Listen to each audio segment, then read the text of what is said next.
안녕하세요. 저축을 부탁입니다. 저희가 생각할 때 정시펀드는 굉장히 안전하다라고 생각이 드는데 일반적으로 저희가 대면 상담을 진행하다 보면 펀드는 반토막 나는 거 아니야? 이렇게 생각하시는 분들이 많더라고요. 이런 괴리감을 줄이기 위해서 펀드 이런 건 어떤 거고 어떻게 고르면 되고 또 어떻게 관리하면 되는지, 그래서 저희가 표현하기로 이거 되게 안전한 건데 라는 설명을 왜 그렇게 설명드릴 수 있는지 이제부터 말씀드리도록 하겠습니다.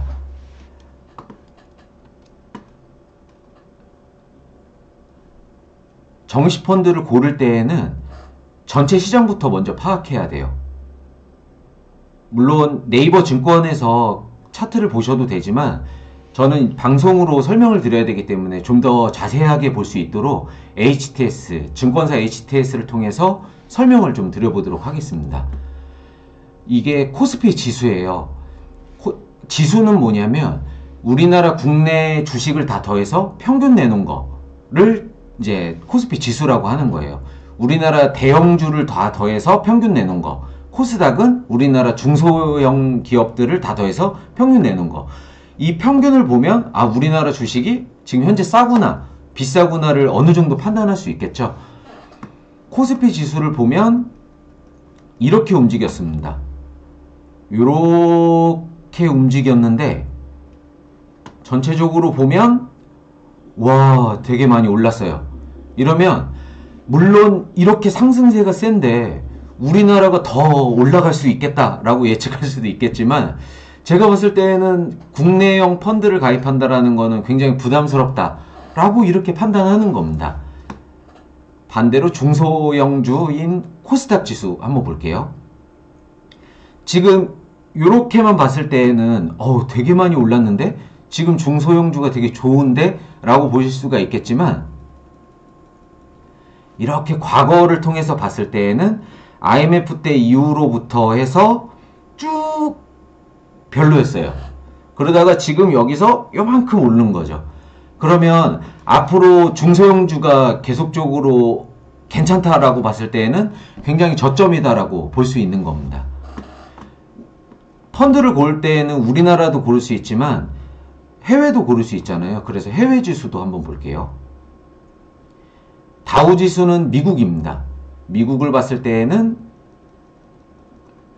과거로 봤을 때 이렇게 금융위기를 겪고 나서 하늘 높은 줄 모르고 계속 가격이 오르고 있어요.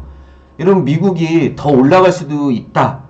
이거는 예측할 수가 없는 겁니다. 더 오를지 더 떨어질지는 모르지만 내가 지금 이 펀드를 가입할 때는 좀 부담스럽다라는 거죠. 이게 지금 뭐 이때만 해도 좀 모르겠는데 이거 지금 더 해도 될까? 그럼 나는 미국은 하고 싶지 않은데 이렇게 볼 수 있다라는 겁니다.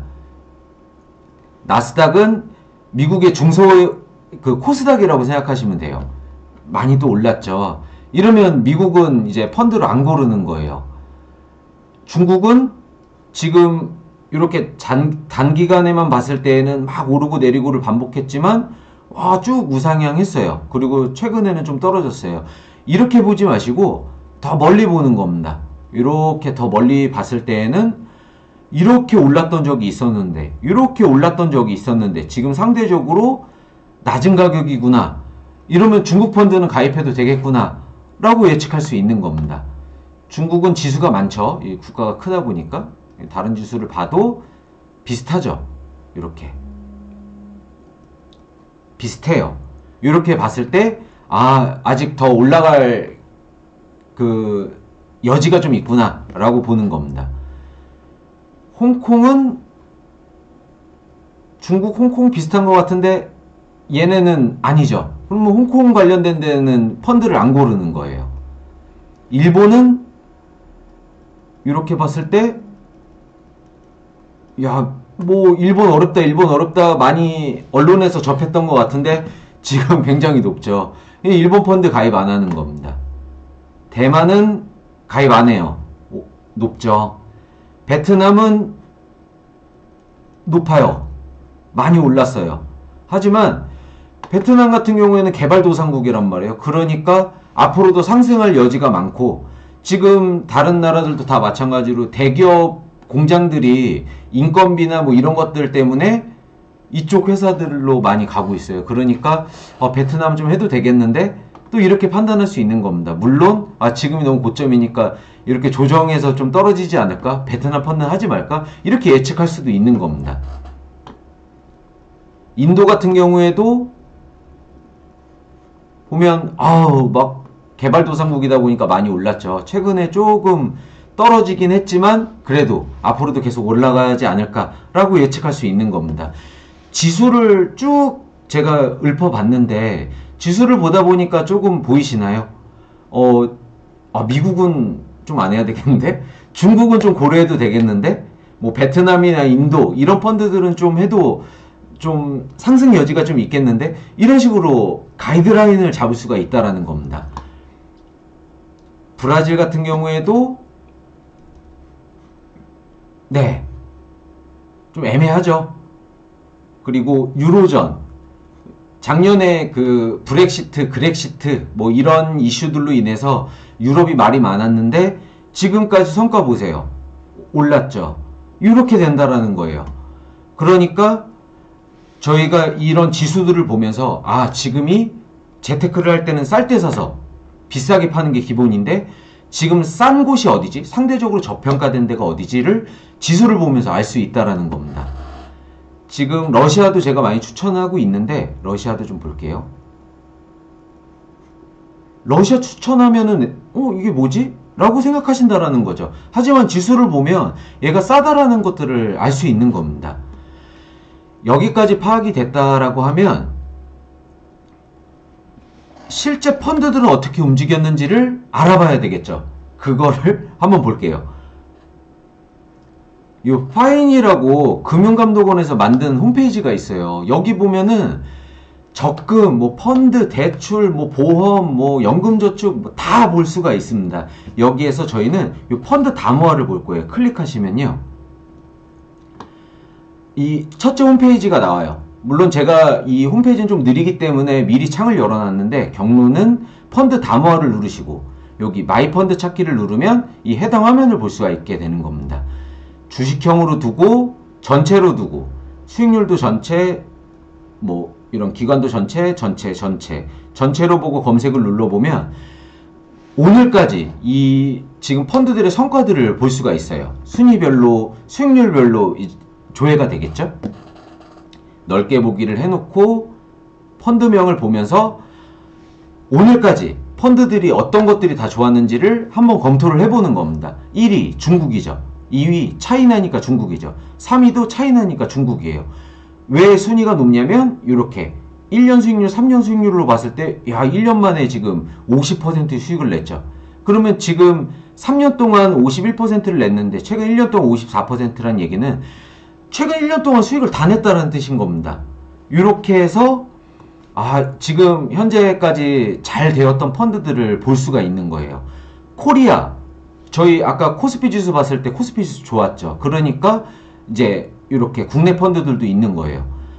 중국, 뭐 일본도 아까 좋았죠. 그러니까 이렇게 보이는 거예요. 저희가 일반적인 상식에서 중국 계속 손해만 봤었다고. 그래서 나는 중국 안 해야지. 중국을 고점에서 사시면 당연히 그렇죠. 하지만 아까처럼 지수를 보고 저점에 사시면 지금과 같은 성과들을 기대할 수 있게 되는 겁니다. 코리아, 중국, 그죠? 배당, 그리고 일본, 또 더 밑으로 순위권으로 보면은 그렇죠? 중국 아니면 국내, 뭐 중국 이런 애들이 상위권을 차지했다라는 것들을 알 수 있게 됩니다. 자, 그러면 여기까지 말씀을 드리니까 이게 좀 되겠는데 라는 게 좀 보이시나요? 이 상대적으로 좀 저점 국가들을 찾아서 이런 펀드들을 찾아서 펀드를 가입하면 좀 되지 않을까? 이런 큰 그림에서 틀이 좀 보이시죠?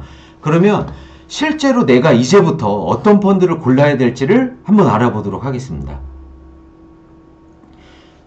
어느 은행이든 어느 증권사든 어느 보험사든 각 해당 홈페이지를 들어가다 보면은 이런 식으로 추천 펀드라는 게 있어요. 추천 펀드는 물론 이 펀드들이 다 앞으로 성과가 좋을 거다라고 예측하지는 않겠지만 아까처럼 지수를 보고 나서 이 추천 펀드들을 보다 보면 대략 보여요. 왜 추천을 하고 있는지. 그래서 여기 대표적으로 추천하는 펀드들도 보니까 중국 펀드, 그리고 뭐 얘는 모르겠네요. 어떤 펀드인지 구체적으로 봐야 되겠네요. 또 다이나믹 채권, 뭐 채권 이런 펀드들을 추천하고 있네요. 그리고 4차 산업 이런 것들을 추천하고 있어요. 여기까지만 봐도 모르는 겁니다. 그런데 좀 더 구체적으로 들어가서 이제 실무적으로 어떻게 펀드를 골라야 되는지 이제 보도록 하겠습니다. 추천 상품, 이게 추천 상품 의미가 없겠죠. 이게 각 뭐 증권사마다, 보험사마다, 뭐 은행마다 추천하는 펀드들 뭐 이렇게 계열사 이렇게 있잖아요. 이런 것들 뭐 올라갈 여지가 있겠지만 얘네들을 보는 게 아니라 여기에서 펀드 랭킹을 보시는 거예요. 랭킹을 보게 되면 탑 수익률들이 나와요. 베트남, 아까 지수에서 보셨죠? 베트남, 그리고 원유는 브라질, 러시아, 인도, 차이나 이런 국가들이 다 원자재 갖고 먹고 살거든요, 실은. 이런 브릭스 국가들이 이제 원자재 갖고 먹고 사는데 여태까지 좀 저조했던 이유가 이제 원자재 가격이 상대적으로 좀 낮았으니까 주유해보셔도 아시잖아요. 되게 낮았었는데 요즘 많이 올랐죠. 그런 것들 보면서 원유 가격의 이런 펀드들도 좋았구나라고 예측할 수 있는 거예요. 또 베트남, 일본, 이 재팬이니까 일본이라고 아는 거예요. 일본. 이렇게 최근 3개월 동안 수익률 많이 냈구나. 이게 내가 지수 본 게 맞구나. 펀드들도 이렇게 성과가 좋았구나 라고 예측할 수 있는 거고, 요 주간 판매액 요런 걸 보는 게 아니라 요 설정액 증가액. 그러니까 지금 이 시점에서 막 펀드에 돈이 몰리고 있는 펀드들을 보는 겁니다. 여기에서 펀드를 고르시면 되는 거예요. 베트남 뭐 월등하죠. 지금 설정액도 많이 몰리고 있고, 이 펀드에 돈이 몰리는데 어떻게 펀드가 가격이 안 오르겠어요. 그러면 이 펀드가 앞으로도 1년 뒤, 2년 뒤, 3년 뒤 계속 꾸준하게 오른다라고 볼 수는 없지만 단기간에는 얘네들이 계속 오르겠구나. 여기 성장 중소형, 아까 저기 코스닥 지수 보셨죠? 최근에 조금 이렇게 반등한 거, 이런 것들을 봤을 때 이렇게 중소형 펀드로도 돈이 몰리고 있구나, 이렇게 예측을 해볼 수 있는 겁니다. 차이나도 있죠. 아직 상대적으로 저평가되어 있으니까. 중소형 또 나오죠. 그리고 뭐 배당이나 뭐 기타 등등 있는데, 네, 어찌됐든 뭐 제가 지금 설명드리고 있는 어느 정도 좀 맥락이 느껴지시나요? 저 국내 아니죠. 적금이나 뭐 예금 이런 게 아니고 좀 안전한 저축을 하고 싶다라고 봤을 때 펀드가 안전합니다. 그리고 제가 지금 추천하는 펀드들은 뭐 러시아나 뭐 브릭스나 이렇게 중소형 펀드들을 추천드리고 있습니다. 이렇게 그냥 있는 그대로만 말씀드리면 그게 좀 벙찐 거죠. 뭐 차이나 펀드를 추천드리고 있습니다라고 하면 차이나 그거 위험하잖아요. 중소형주? 우리나라 중소기업들은 안 돼요 라고 말씀을 해주시는데 실제로는 그렇지 않다고요. 지금 제가 설명을 쭉 드려보니까 충분히 상승할 여지들이 보이고 있죠. 이런 기준으로 해서 단기간으로 보는 게 아니라 이렇게 5년씩 아니면 단기간으로 3년씩 이렇게 보면서 펀드를 가입하자라고 추천을 드리는 거예요. 여기에서 저희가 이런 걸 보면서 설명을 드리는 거랑 그냥 막연하게 중소형 펀드 어떠세요? 차이나 펀드 어떠세요? 라고 하는 거랑은 차이가 있다 보니까, 그런데 저희가 이런 부분들을 다 하나부터 열까지 설명드리기가 어렵다 보니까 저걸 왜 추천해? 이런 소리를 제가 듣다 보니까 이런 설명들을 드리고 있는 겁니다. 자, 이렇게 펀드를 설명드려 봤지만 이제 펀드 고르는 법도 설명드려 봤지만 그래도 제가 예측하거나 충분히 올라갈 여지가 있지만 세상은 제가 예측한 대로 돌아가지 않아요. 조정을 보이기도 하고 또 한없이 추락하기도 하고 또 한없이 오르기도 하죠. 그래서 실제 사례들을 좀 설명드려 볼게요. 그걸 통해서 어떻게 펀드를 가입하시고 관리하면 되는지. 가입하는 건 어렵지 않아요. 아까 제가 설명드렸던 대로 그 펀드를 선택하시고 그거를 정식으로 거치식으로 담으면 너무 부담스러우니까 내가 1000만원인데 1000만원을 딱 가입했는데 조정 보여가지고 10%만 빠져도 내가 1000만원 넣어놨는데 900만원 되는 거예요. 마이너스 100만원 되는 거죠. 부담스럽다 보니까 내가 1000만원을 갖고 있더라도 매달 100만원씩 뭐 10달 동안 나눠서 넣겠다. 이런 방식으로 넣으시라는 거예요. 그럼 훨씬 더 안정적이 되거든요. 그리고 실제로 펀드가 어떻게 운영되는지 이제부터 하나하나 설명드려 보겠습니다. 국내 펀드를 가입했던 사례예요. 2년 4개월 동안 운영한 거고요. 매달 30만원씩 넣었으니까 계속 누적되겠죠?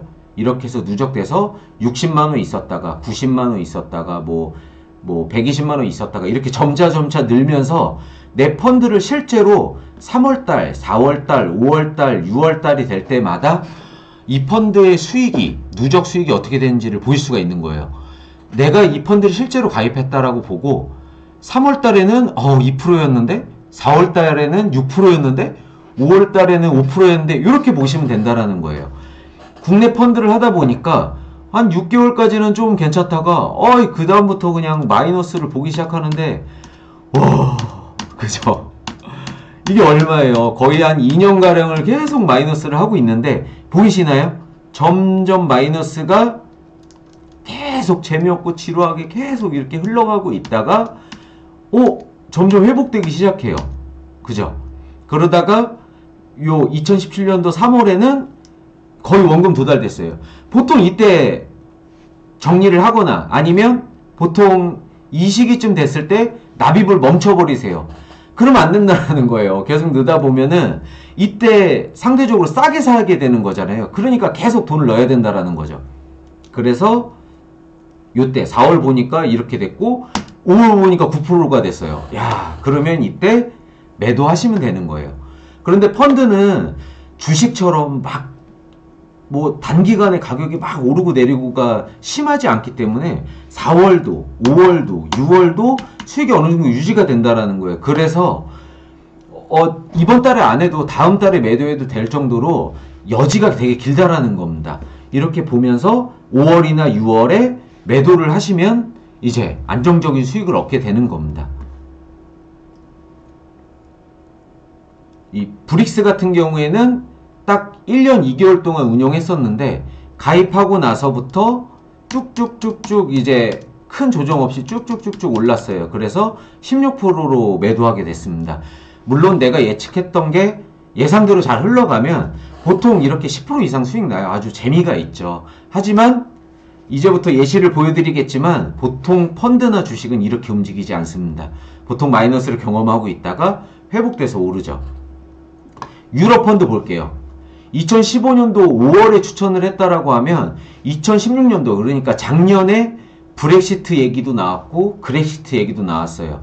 참고로 좀 말씀드리면 그렉시트 유럽이 뭉쳐서 그 미국에 대항하기 위해서 그러니까 선진국에 대항하기 위해서 유로화로 돈을 화폐를 합쳐가지고 이제 힘있게 한번 싸워 나와 보겠다 라고 해서 유로존으로 묶어가지고 운영을 하고 있었는데 그리스가 먼저 얘기를 했던 거죠.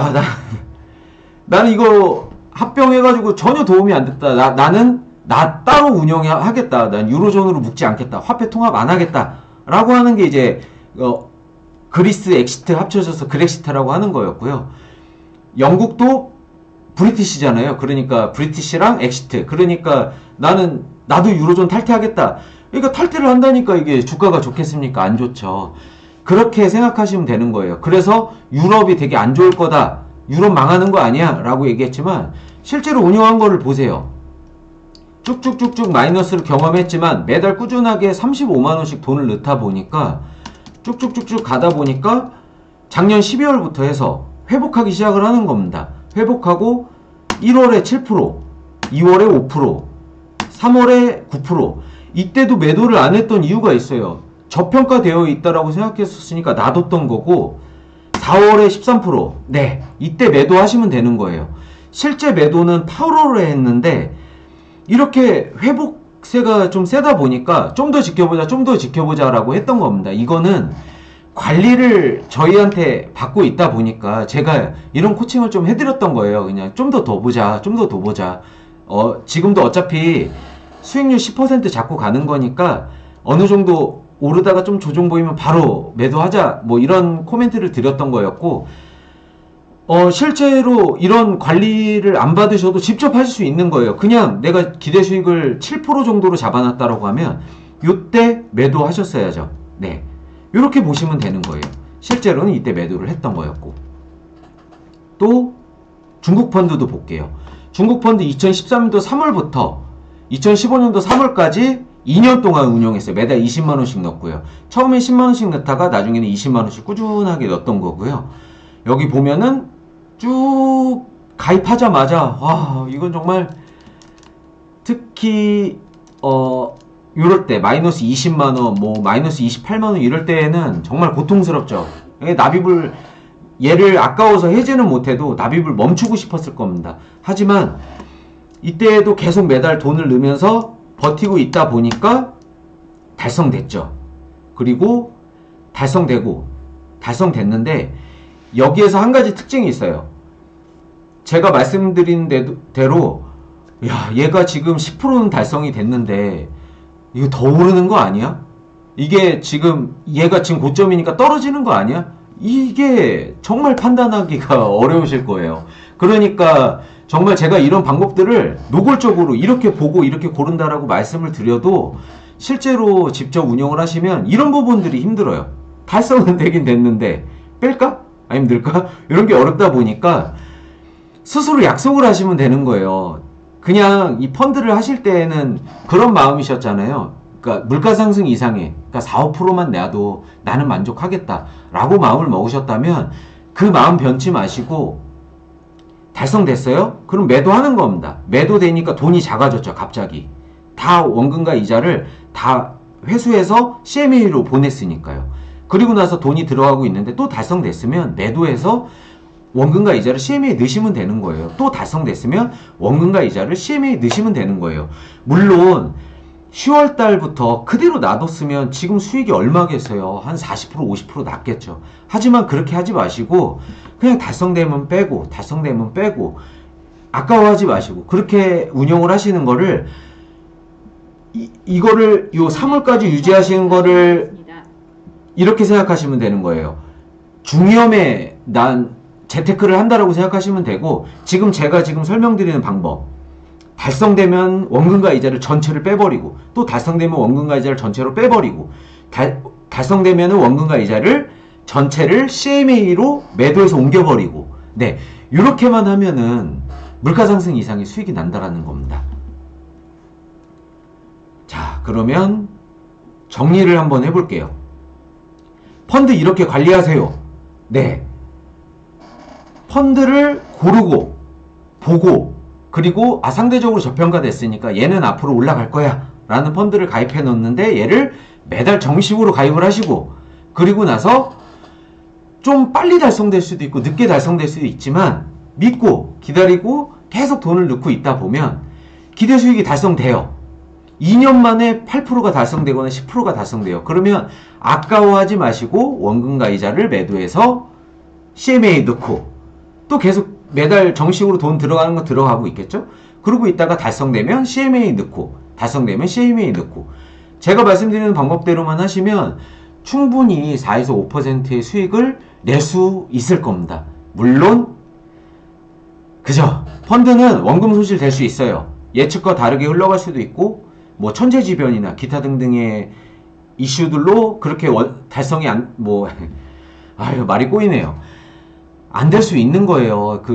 그러니까 저희 위험이 있다라는 겁니다. 위험이 있지만 최대한 안전하게 하는 방법들을 제가 좀 설명을 드렸던 거예요. 이렇게 하는 대로만 하시면 어느 정도 수익은 달성되면서 갈 거 아니에요.